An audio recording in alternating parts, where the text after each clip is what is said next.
Good morning and welcome to the IG market update for Tuesday the 30th of March. The FTSE 100 is pretty flat this morning at around 57.12. In early trading it had reached a new 21-month high, 57.42, and this was on the back of high commodity prices pushing both metals and mining stocks into positive territory. Xstrata, Rio and BHP Billiton all gaining around 1% this morning, and the three of those adding 8 points to the FTSE. The major company announcement on the UK market today, miner Kazakhmys have reported a halving in profits on the back of heavy write-downs, and a reduced earnings per share, reducing by 50% to $1.13 per share. They have, however, suggested that they're in for a better year and their tax bill will be much lower as a result of these results. Staying with the miners and the metal companies, Goldman Sachs and Deutsche Bank have raised a number of price targets on companies within those sectors.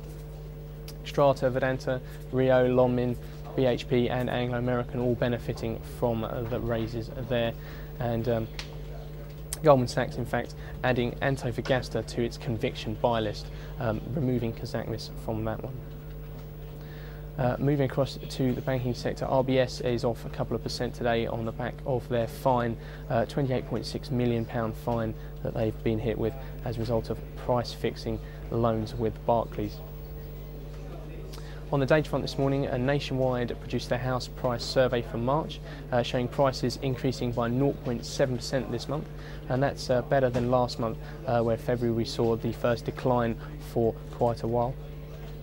Analysts are still unsure whether any growth can be sustained, as credit is still pretty tight and there is little growth in earnings forecast over the next year.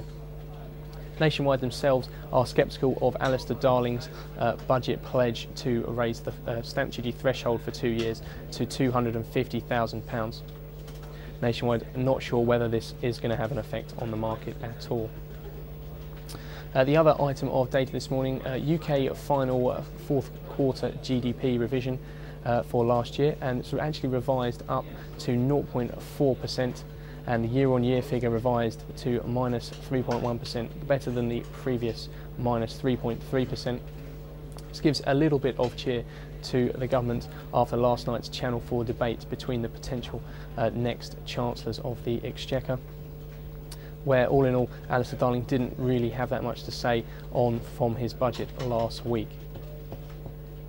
The pounds are pretty strong on this news this morning, has been testing the 150.80 level, but the bigger picture still eyed by traders, with an election maybe only a month and a half away.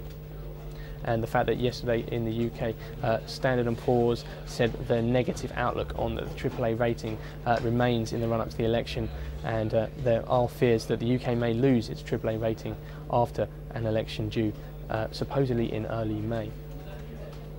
Looking into the afternoon, just the one piece of data in the US today worth following. It's 2 o'clock. The US consumer confidence figures are out. 50 is the expected figure, up from the previous of 46.